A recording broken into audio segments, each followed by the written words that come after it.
Hi, Fremont County. My name is Candela, and I want to talk to you today about how to vote in Iowa, and specifically how to vote in Fremont County. Now, there are three ways to vote in Iowa every election, and those are to vote by mail, to vote early in person, or to vote on election day at your polling site.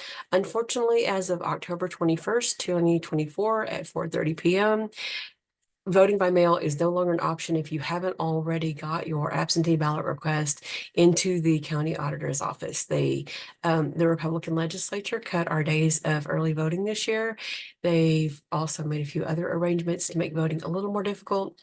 And so if you haven't already done that, then I'm sorry to be the one to inform you that that's not an option for you this year, but you can still vote early in person and you can still vote on election day at your polling site. So let's go and figure out, how do you figure out what to vote for? Because when people ask me about voting, they're usually not asking me about whether or not to vote in person or by mail. They're usually asking me, what is all this stuff on my ballot and what do I do with it? So if you don't know what's on your ballot, the first thing to do is to go to your search engine of choice, Google or DuckDuckGo or whatever you use, and type in your county name, Fremont County, Iowa, County Auditor's Office, or Fremont County, Iowa Auditor. Now, if you type in Fremont County Auditor and you follow the link, this is what you see. And if you scroll all the way down, you still don't find anything about elections, which can be quite frustrating for folks, but I just want to show you where to find it. Just in case. So you can go to this auditor on the menu bar on the left.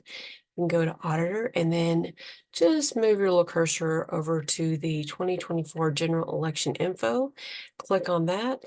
And then that has information about the polling sites, your precinct name and locations. And if you click on these links, you'll get a map that shows you where to go. Or at least ideally, earlier today, some of the maps were broken, some of those links were broken. So there's the Hamburg Scout Hall, and then you can type in directions if you want to figure out specifically how to get there. So we'll go back to the Fremont County General Election website. And if you scroll all the way down to the bottom, you can see the sample ballots arranged by precinct, and you can pick your precinct. Now, if you don't know your precinct, fortunately for the 2024 election, the sample ballots are pretty much the same. However, in 2025, when those elections come up, your city councils will be on there. And so the specific precincts will matter a lot more. If you don't know, you can call your county auditor's office and ask them. There are also ways to find it online, which I can show you in another video. Let's say for today that you do know that you live in Sydney and you are just kind of weighing between, is it the city or the township? So if you live in town, if you live in the actual city limits of Sydney, it's the city. And if you live out in the country, but you have a Sydney address, then it would be the township. So let's say for today that you live in Sydney in the city and you want to check out your ballot before you go into the polls, just to make sure you kind of have done your research if you choose to. And so here's a sample ballot for Sydney City, and it'll look just like this. It'll have your you'll want to fill in the bubbles completely, as it says here in the instructions, and as your county auditor is likely to explain for you. You'll want to vote for no more than one team. I'm going to put a plug in for Harris and Walls at this point. Um, you'll want to vote for a United States representative. Let me put a plug in for Ryan Melton, and I can do another video explaining why these are my choices. You can vote for your state senator, and this will be to go to Des Moines. I'm going to put in a plug for Ryan Roenfeld on this one. And then you can you can vote for your state representative, and check this out, I'm on your ballot, Candela Foley Fincham. So I hope that you'll vote for me. You can choose your county supervisor, and I'm going to put a plug in for Chris Clark. And then you've got your auditor and your county sheriff, of which they do not have contesters. And so if you fill it in, then they'll get it. And if you don't fill it in, they're likely to get it unless you have launched a write-in campaign. You certainly can write in a candidate on any of the lines, as you can see, for president, for House representatives, at the federal level for auditor, county sheriff, etc. There's always a space to write in.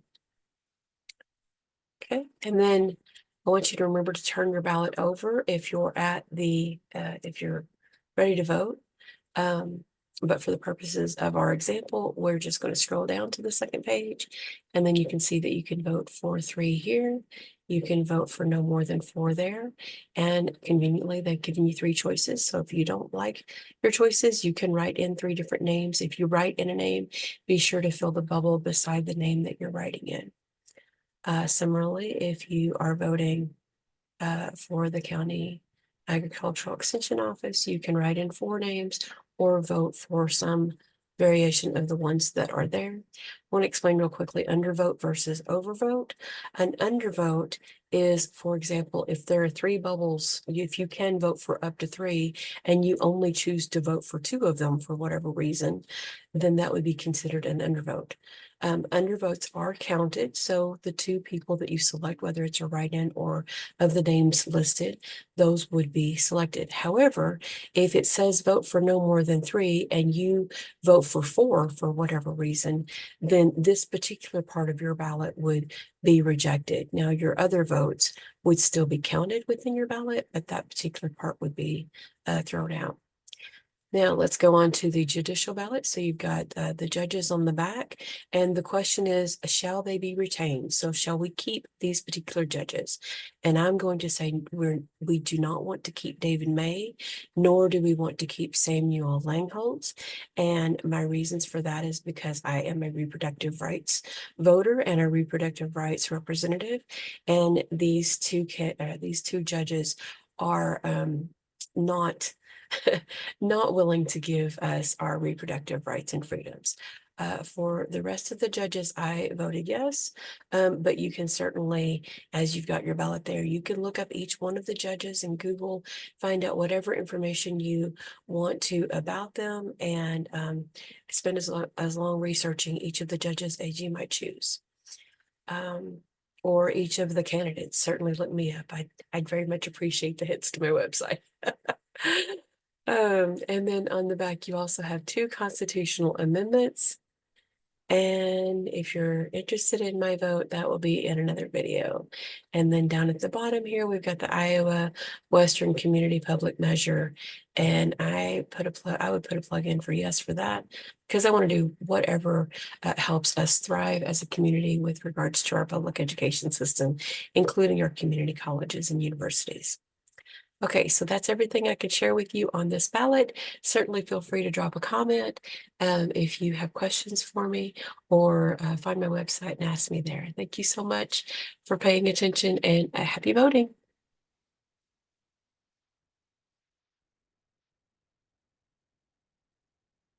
Happy voting.